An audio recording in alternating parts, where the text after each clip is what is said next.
Ladies and gentlemen, get ready. Tonight's guest is a powerhouse behind some of the world's biggest records. He's a Grammy-winning producer, a multi-instrumentalist, and the founder of Miami's premier recording spaces, Noisematch Studios. You've heard his work, maybe without even realizing it. From Mocha Sika no Seitoka de Alejandro Sanz to Natalie Cole, Spain Espanol, and of course, the global phenomena Despacito. This man has been part of music history, and he's just getting started. Please join me in welcoming to the show the brilliant, the creative, the humble, yet captivating force, Alex J. Campos. Woohoo! Hey! Oh my God. Thank you so much for that amazing and beautiful intro. Oh my God. Oh, you are so welcome. I just met Alex just a few days ago in Miami. And hello, Patricia. Oh, you're going to love Alex.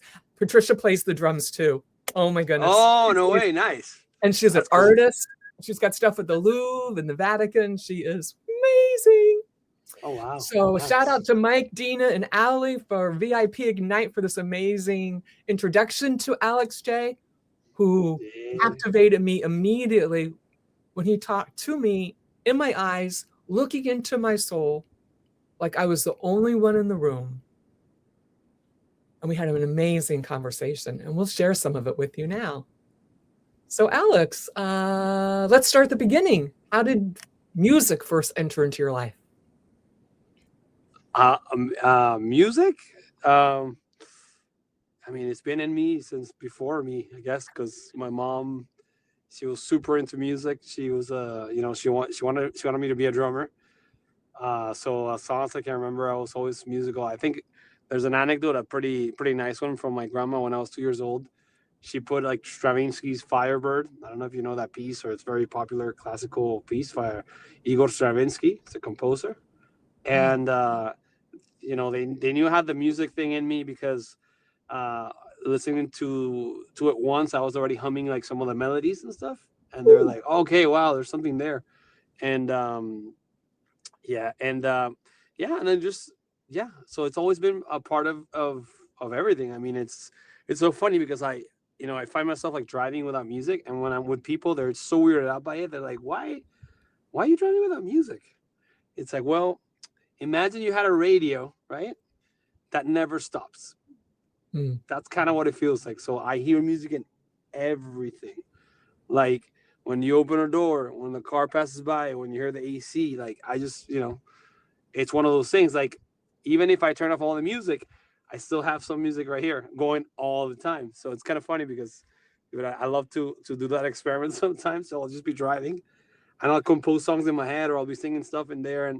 And it's funny. And even today I was like, man, I want to do something. I'm going to just listen to a track and I'm just going to write a song in my head without nothing. So I put in like a track for reference. I turn off the music and I just kind of wrote an entire song. Whenever I get to the destination, I'll probably have to write it down before I forget.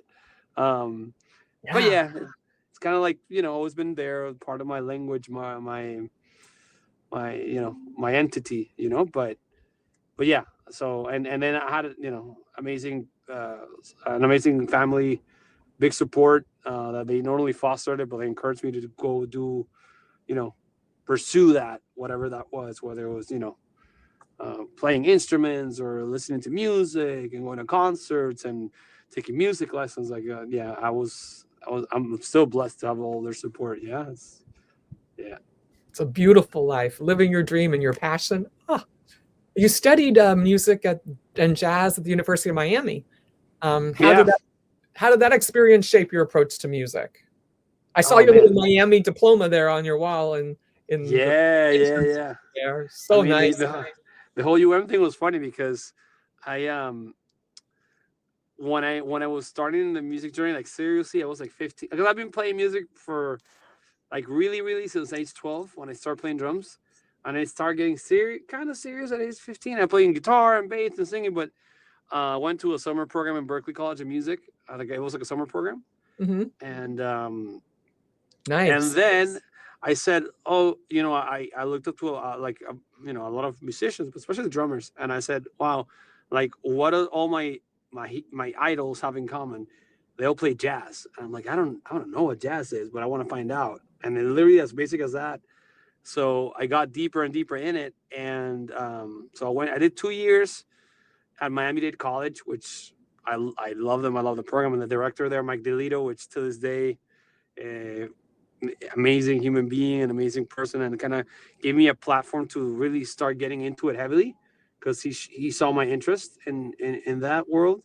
I had another teacher, Peter Francis, which had the patience to sit down with me and like teach me the language of like the big band music, and so I quickly got into this world of jazz, because it's a particular thing.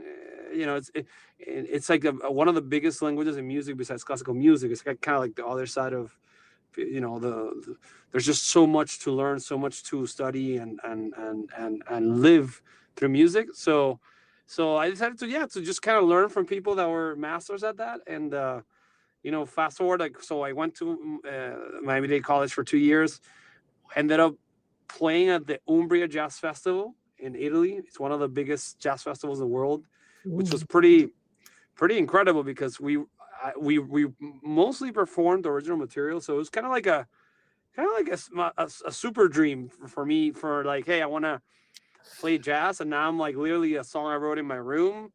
Now I'm playing it for like 5,000 people on a world stage, because I mean it's one of the top 3 jazz festivals in the world. So it's kind of surreal, and all my heroes like Pat Metheny, which is like a huge hero to me. He played the day after. I saw Keith Jarrett on that the day after as well. Met a drum hero of mine, Horacio Negro Hernandez. So it's kind of like, it was like a surreal thing where I was like, man, this is amazing. But it's just, yeah. So and that kind of transitioned over to the University of Miami days with Steve Rucker and everyone at the U, it shaped me. I mean, it was so crazy. It's like the movie Whiplash, kind of, where I was a transfer student. I had like 18 credits. I was still kind of producing as empirically out of my house. So I lived in Miami, and so it was a hard thing to balance, you know, school and the production thing, and the level is very high at UM. They had like a 10% acceptance rate. It's like crazy. They're like super hardcore. And then even when you're there, they're very meticulous about, the amount of hours you got to put in, the amount of books you're reading, and the music you're transcribing. And if you're in groups, they're doing, labs every Friday, and everybody gets there's a big critique from faculty and from your peers. Like it's a really incredible place for growing, not only as a musician but as a person, because they hold you to high standards, not only music, when you're rehearsing, when you're showing up, what you're saying, what you're doing. So I guess that it was like extremely influential and important in especially musically. I felt that before and after. When I get out of school, I felt like, man, like I'm scary at this in a good way, yeah. And in regards to like the musicianship, and so, but like they say, diamonds are created. Pressures create diamonds, and I'm a big believer in that, because I came from not knowing anything and just having the hunger and asking teachers and people, hey, I want to learn this. I'm passionate about it. If I gotta put in, entire days or weeks or months or years, I don't care. I'm in this for the long run, and just I'm super passionate about that stuff. So yeah, it's incredibly formative, both at over at Miami-Dade College and University of Miami. Yeah, I have a lot of people to thank for. People I'm forgetting: Tim Cookta, Rick Dahl, George Mazzeo. I mean, even going back to my prior teachers. I mean, I've had so many good mentors and teachers that that taught me along the way that language. I think it's important, especially music. You got to learn the language. You got to live the life. You got to be in the places. And yeah. So super. Back to the to what we're talking about. Very influential. Very very much an important part of my development as a musician to this day. Fabulous, amazing. Pat says she met Pat in New York. Oh my God, he's amazing. Look. Yeah. Oh my God, amazing. Yeah, he's something else. He's not from this world. We try to just embrace his music. That's all we can do. How did you transition from performing to producing? I know you were doing both like all the time, but since I was 15, I have always had a curiosity for. I always had a knack for writing and recording music because I was like, man, it's a beautiful thing to be able to hold something in time and just document that and have it there as a record. Since one of my best friends in the world, he was a rapper coming up, and I just happened to be that guy that was kind of like curious. And I had like no gear, I had like a super cheap laptop, and because people see me now and they see the studio. It's amazing, guys. It's like state-of-the-art spaceship, humongous. Oh my goodness. Hi, Kevin. You're joining us. This Alex is amazing. Oh, thank you. But it didn't start there. I mean, people always think like, I just kind of like worked really hard to get there. I mean, I started with literally like a $80 keyboard and like a laptop, and like just like with my friends, just trying to make beats and trying to like figure out musically. And I would play guitar, and then we'd go to another studio, and then do all these things, and then learn. I had no idea about anything, so it's just a lot of questions. I'm still curious, I say, okay, recording music. How do I record music? Okay, I need a computer. Okay, got a computer. Great. So what's next? I need a microphone. Oh, what does a microphone do? Oh, it captures sound. Okay, where does it capture it into? Oh, you need a software. And you need to translate the analog signal to digital. And then it plays back analog. Oh, okay. And how do I do that? Well, I need a device. Okay, what device is that? Oh, it's an interface. Oh, okay. So you start, and then I just, there's no YouTube. There's no handbook. So it's literally just asking questions, going to a store, talking to some dude, talking to another dude, and just finding information that way. Which I think it's one of the biggest assets I have, because you're kind of off of the grid. You can always find a way. I think that's the biggest challenge when people nowadays is that information is so immediate that the value of the information is kind of like they don't it's not high on the list. And I think that's something that's dangerous, because a lot of the biggest things I've learned in my life have been through doing, and being present, and so it's definitely that's one of the biggest things I'm always practicing, is being open and listening and in the moment and present. I try to avoid the phone if I can. I know we all have to use it and work with them right now. I'm speaking from it, but I try to keep it as minimal as possible unless I'm productively doing something. But yeah, I've been producing since I was 15, producing music at the same time as I was developing the music side of things. But it's been kind of like hand in hand. Being a producer and a musician, for me, they were equally important. That's kind of like I had a little bit of an argument one time with a teacher, because he wouldn't understand that. He's like, but you have to put all this hours. I'm like, yeah, I understand, but I'm a little bit stubborn. Like, to me, this is equally as important when I graduate, and because music is a tough world. How do you get your brand across? How do you get your voice to cut through the clutter? You need product. You need something to show, and that's why I thought always like documenting is as important as the artwork. And even the biggest names, even Pat, even people who, I think the first time I saw Pat Metheny was in Best Buy. Like he was like the music for a Bose speaker. How powerful is that? And you're talking about a guy who's like in the on the highest levels of improvisatory music, and he's as high in the marketing side of things. I mean, you're talking about Bose, one of the biggest brands in the world that's associated to the highest quality. He's the face for it for a reason. So there's a lot of things to unpack there, but basically, the production, I always thought recording and production are as important as the craft, because you can be super talented, but if nobody knows, no one knows. And that's why we're here, spreading your story. And Patricia, Pat is beyond genius. Oh yeah, we could spend 10 lifetimes talking about Pat. How awesome he is. We're going to talk about the story about you founding Noisematch Studios. Oh yeah, that was an interesting one. Um, so I graduated from UM, and then had this idea to look at I could produce music and try to pursue it going through. And I tried being an intern in different studios, and it just kind of didn't pan out. And there was an opportunity um, that presented itself to purchase a warehouse in Winnie, which now it's like a hotspot in Miami, but it wasn't a hotspot before. It was kind of like Uh-huh. a little bit of a not risky, but just you have to be really confident and trust that it was going to change over time. Uh, and it kind of ended up working out. It's kind of like one of those things to build it and they will come, and it's kind of what happened. And we started as a smaller project, and then just the space kind of lent itself to something bigger.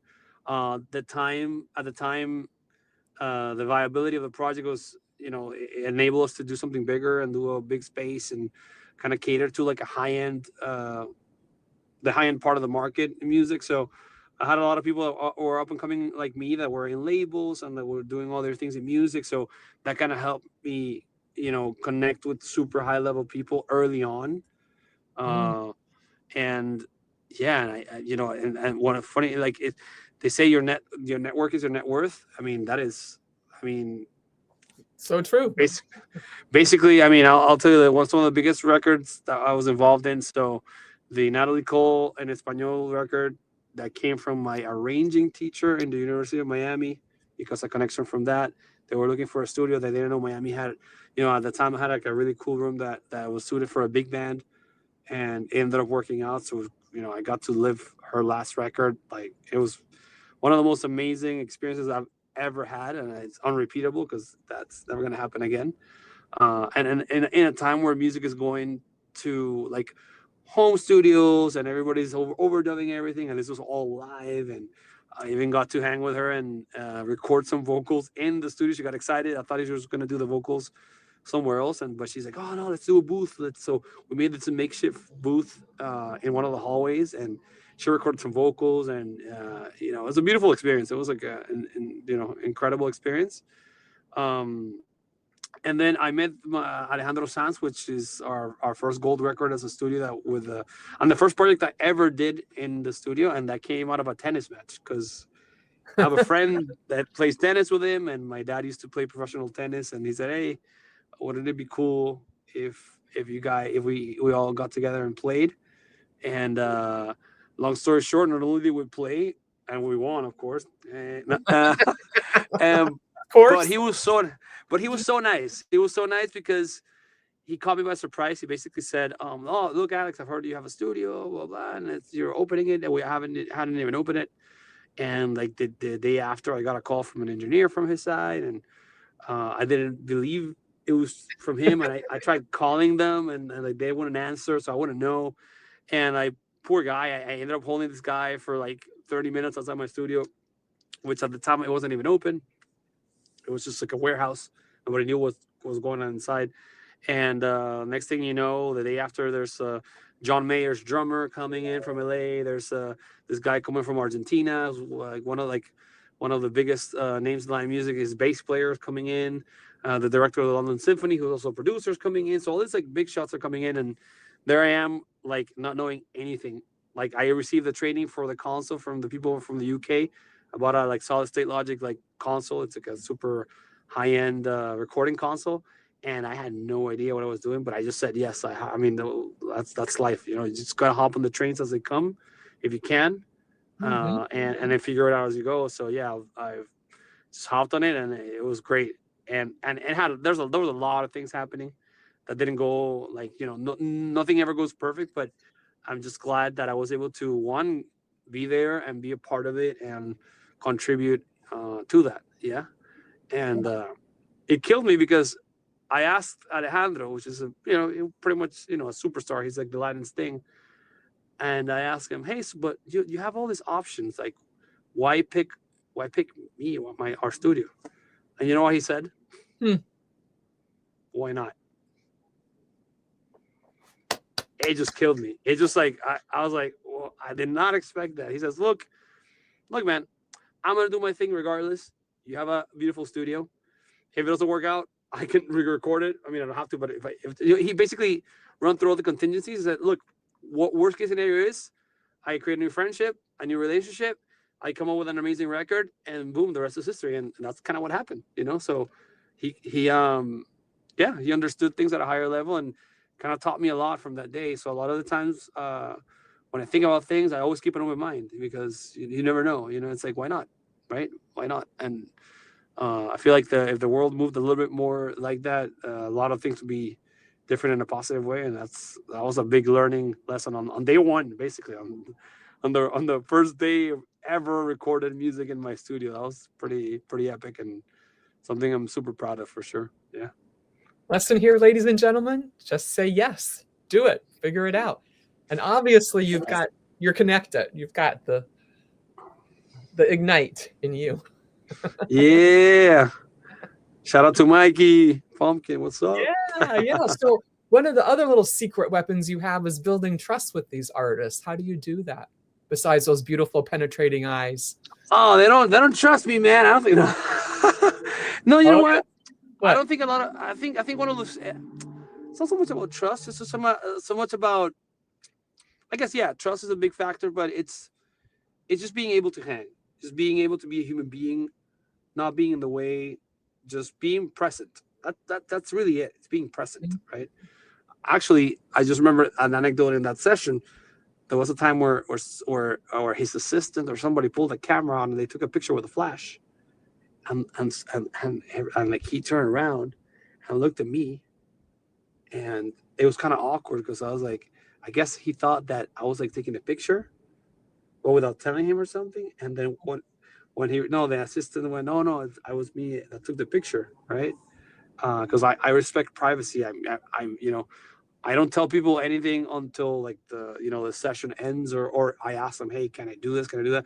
I just show respect. When you exercise respect and people give it back, and it's one of those things that I'm very careful when I'm there, because a lot of times people don't even know they're there, and if they're celebrities, sometimes it could be a problem than knowing they're there.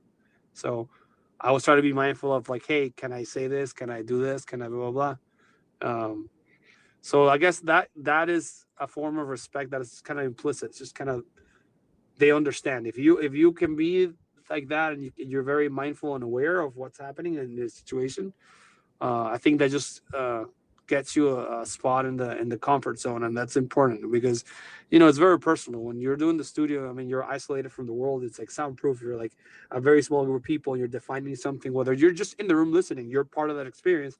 It affects the outcome. So it's kind of interesting. Even if you're not in music, if you're in that room, you're gonna get asked, "Hey, what do you think?" It's always a very interesting experience being in the studio. Like, I don't take it for granted. Every day that I'm there, I'm just like, wow, this is very interesting. It's a very different experience from like day to day, stuff. Yeah. Magic time. Yeah, it's pretty magical for sure. Yeah. Good lesson here, ladies and gentlemen. When you run across a celebrity or someone, please don't invade them. Please treat them with respect, and ask before you take a picture and say, hey, and wait until they're finish their meal or whatever they're doing. Don't interrupt the conversation. Be very respectful and mindful, and you'll get a nice picture out of it. Most of them are very, very nice. Yes. Yeah, and sometimes the thing is like, when people come, it's beyond, because I feel like that's when, how can I phrase this in a way that makes sense? So when people are asking for a picture, it's their ego speaking. It's just like, I want to be in front of this person to showcase that I was with them. With what we do is kind of like completely disconnected. It's not even about that. I don't really care if I don't have the picture happens because they want to do it, because they feel comfortable that they want to, hey man, I saw your wall, can I take a picture? Like, I had an instance with Lenny Kravitz. He's like, I want to be in that wall. Can we take the picture? I didn't even bring it up. He's like, yeah, sure, man. I love it. I mean, I don't want to. Yeah. But that comes, so because it's not about me, it's about them, right? When we're working with someone, it's about their time. They're investing the time in us and us in them. So that's why a lot of people get that, they don't seem to understand how to move forward and why things are not happening to them. And they're working really hard and they're manifesting, and they're not really being, they're not serving enough. And I'm always big on that. Like, this life is about serving, whether you understand it or not at the moment. It's just, the more you understand it, the more like life opens its doors and just, gives you paths that you don't even imagine. So, and I'm a testament of that. I mean, to this day, I mean, there's just things that just you might consider luck, but they're not. They're just, they happen because they happen because you're open and just it comes out to being a decent human being. And even if you're, you can have your personality, but as long as you're in the at the end of the day, if you're a good person, people are usually pretty cool with that and pretty friendly and open.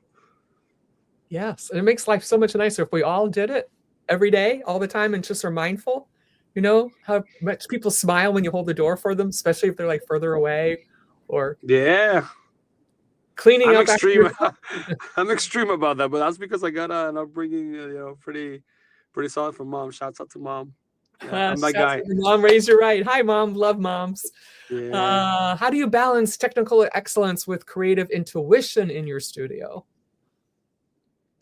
you just you gotta, you just gotta show up. I don't think there's a Balance. necessarily a balance per se. Creatively, there's, I've learned, when you do this professionally and you do anything professionally, it's about doing it. Some days you're gonna feel great. Some days you're gonna feel terrible. Some days it's gonna be amazing. Sometimes you're not gonna feel disconnected. But as long as you show up, because sometimes you might show up and something might be terrible, you might be feeling bad, but you listen to it with, you let it rest, and you come back to it, and maybe something that's really amazing. You maybe just weren't tuning in as, but you had to let it out. So all of these creative things need to have an outlet. Whether a lot of the time people get caught up in, oh, I need to be inspired, I need this. They were looking for the perfect scenario, and the perfect scenario doesn't exist. The biggest things in the world happen not by chance. It's just opportunity meets that right moment, and if you don't allow that moment to happen, it's just kind of hard, because you can spend a lifetime trying to make that moment happen, and it'll never come. It comes from just being there, being present, being active, and just doing stuff. Nike knows what's up. Just do it. Just do it. Just do it. So to do Yeah. that, you have to have good basic take care of yourself stuff. How do you take care of yourself? Oh, you gotta understand your value. That's number one. I mean, that's like very important. Especially in an industry that's super cutthroat, whether it's modeling, acting, music, finance. It doesn't really matter. People think like music's somewhat, I don't know, more sensitive or more, this or that. And I think it's just the same. It's just you got to know your worth, and when you know your worth, you're comfortable in your own skin. And that's something that shows, and that's something that it doesn't matter if you're introverted or extroverted. If you're just comfortable in your own skin, people gravitate towards you because you're Mhm. just open and cool and understand it. And when somebody tries to threaten you or tries to stomp you, and you respectfully, deal with them as best as you can. And but it becomes such a minuscule chapter that it's just like, well, it happened, whatever, so be it. It has to happen. It wouldn't. Nothing comes from. I think the biggest learning comes from mistakes and just sour moments. We don't learn anything major from the success, the wins. It's nice when it happens, like when you see somebody winning a tournament, like holding a trophy. It's great, but the learning didn't happen there. That's just the enjoyment of success. But the road to that, all the stress, the training, the losses, the being nervous, like hoping and working towards something hard. That's when you get to the success, you kind of almost miss that part too. Right. Yeah. Because you're so into it, it's just part of it, and you just kind of move on to the next thing because life is so Yeah. exciting and we're so lucky to be here. And Eric, hi. Yes, he says, yes, just do it. Just what are the biggest misconceptions people have about record producers, you think? That is the coolest thing in the world. All you do is make music all day and get money, get tons of money for just being cool and like living your dream, and that's your passion or whatever. That's the movie, the Hollywood movie, right? That's like the Instagram highlight reel. That's like when you see on Instagram, it's like, you know, Perfect but in every way. Yeah, just like yeah, waking up but like this. yeah, like sometimes people see on Instagram, they see and they wow, like mesmerized about some things, and it's like there's a whole story. There's like stories on how people get to a place, and that's the interesting part. But so, and being a producer per se, there's so many things you got. If you're a good one, there's levels to anything, but if you want to be a good producer, you got to listen to so much music and know so many languages and different things. Of course, there's levels. Like I said, there's like, but if you want to be at a high level, takes a lifetime. I don't think it's something that you can just do, empirically in like a couple of years and cool and do it. I think it's something that you have to live with it. Live with it. To be at the level of somebody like Quincy or one of the big producers. So that for me, it's like a life quest. It's part of what I do. It's never ending. It's just gonna, right now, I just happen to be here, but who knows what's gonna happen in 5-10 years, or continuing that growth quest and all that stuff. Yeah. Yeah, I'll be there watching you. Yes. How do you approach working with up and coming artists versus industry veterans? To me, one of the same. I think just new artists are just kind of more eager to learn, and they're very much like it was forward push. Right? They just they need patience. They need someone to hold them down. Be like, hey man, like, no need to rush, because like, if you rush, you're gonna fall on your face, right? Mm-hmm. And you want to give yourself the space and time to understand what you're doing. Sometimes people just are rushing into doing things. With the veterans, it's more like,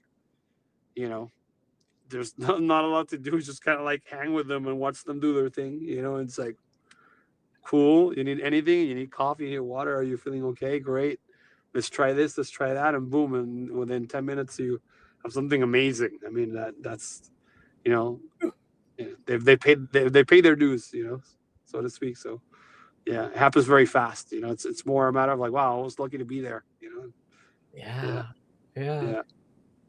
What trends in music production are you excited about now or concerned about?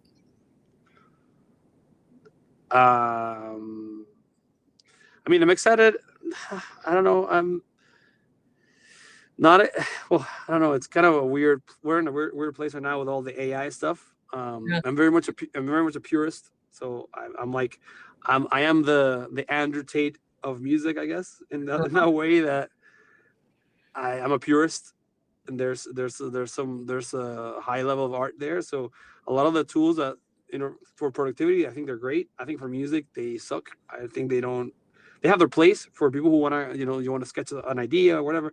But if you play music and you really, really play music, I think it kind of takes everything away, and everything that's fun away from music, right? So I'm just excited to be in that place where I can play music, and just, I'm always excited about, how can I do this, or taking a sound or taking an idea to something different that maybe I've heard before, but it's my own version of it, and how can I make it my own? Like and I feel like that's a universal fact. Like, and that's the beautiful thing about music, and that's why AI fails in producing music, because everybody wants their own unique footprint, and AI is kind of quite the opposite. It's like everybody's the same, because you're just pressing a button and it's regurgitating something that existed, right? But sometimes you, by tweaking, doing your own things, and and can you tweak AI to do this? Yes, but in the end, that taste that you develop and all these choices, they're only learned by doing. So there's no algorithm. The only algorithm is here. So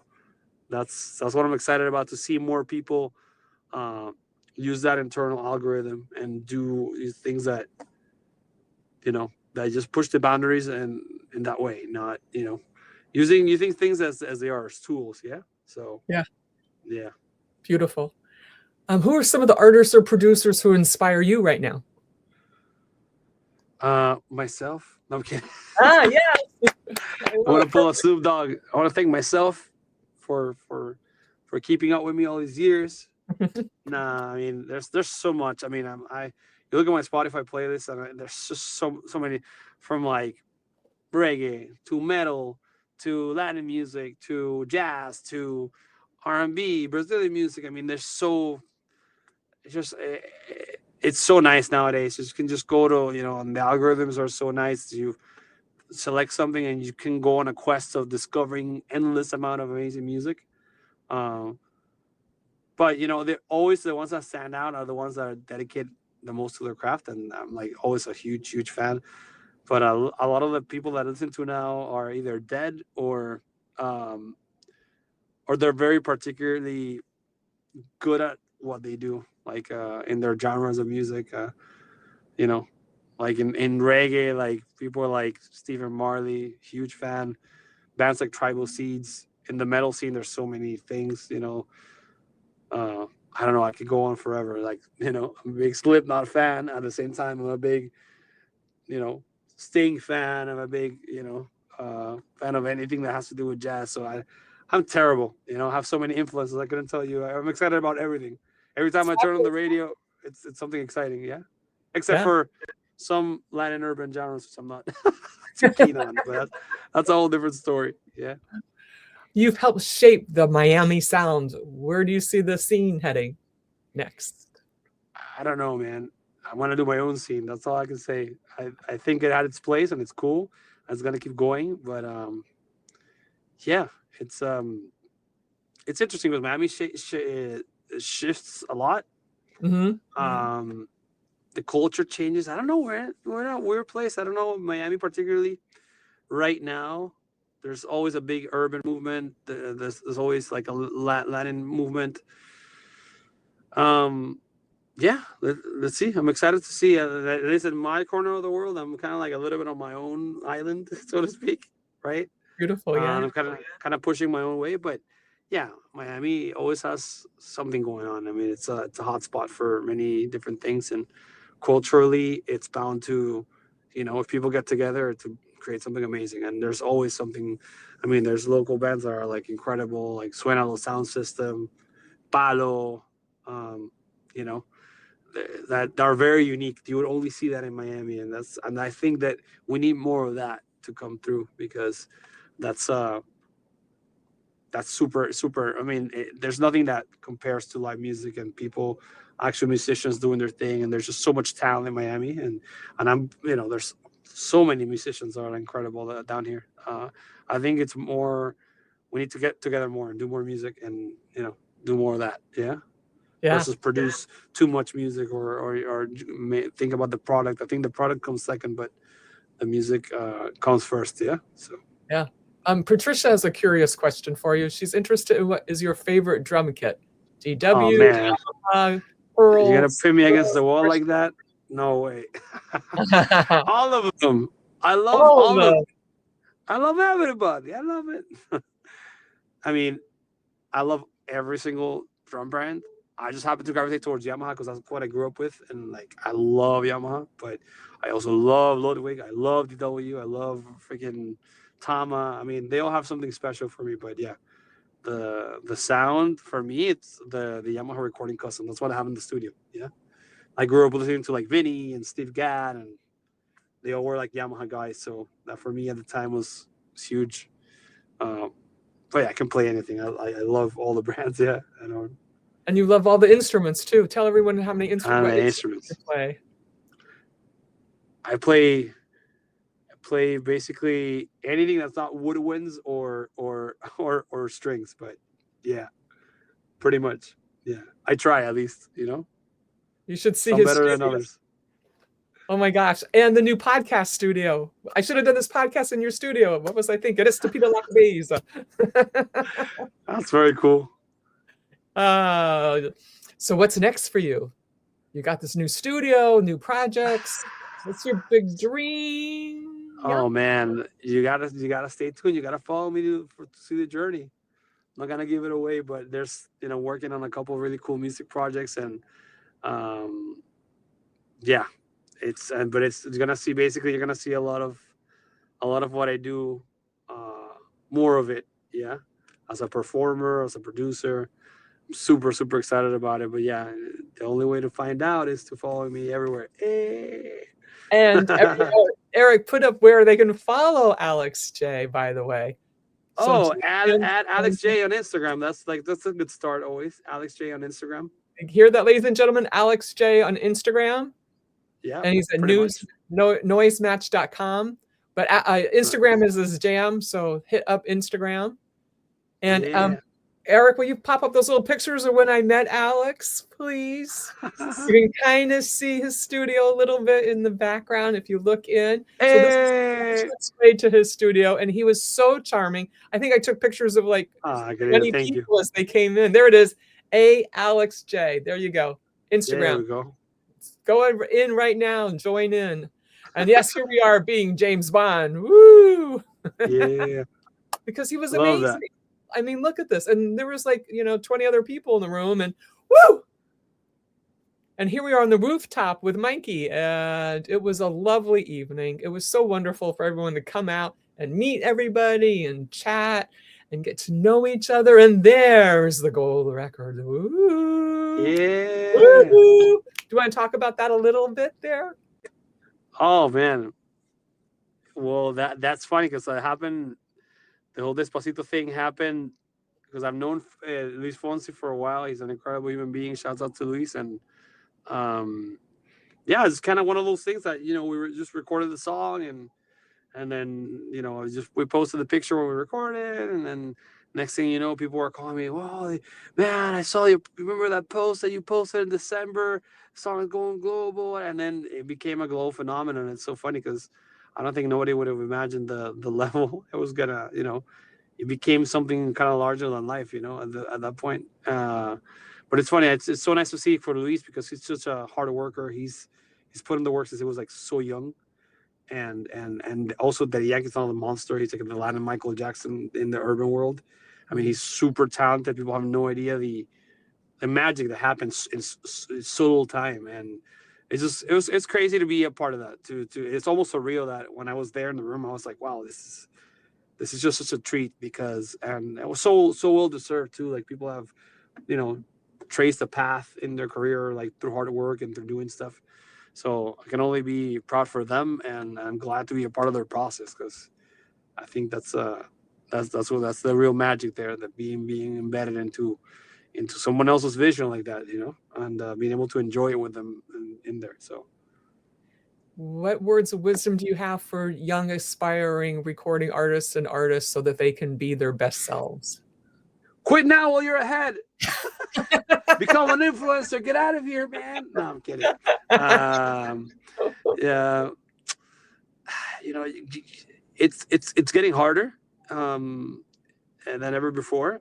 That shouldn't be a deterrent from keeping the dream alive and trying and doing. Just I guess just being open, just learning about a lot of different things. Music is like anything. You need a product, you need a brand, you need to put yourself out there.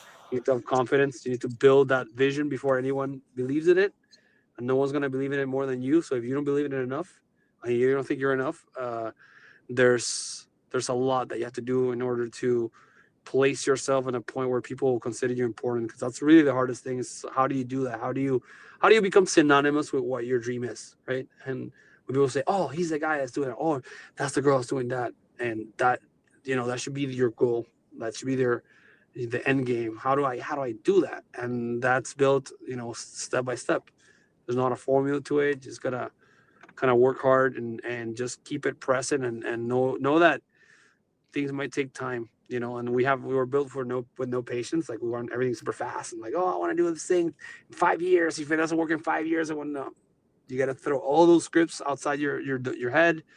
You just gotta, if it makes sense, it makes sense. If you're working hard and you're seeing something happen, you continue on that quest until someone will see it, and if it's good enough and you're putting your heart out in it and you're being sincere on doing it for the right reasons and you're not hurting anyone, that just kind of just shows.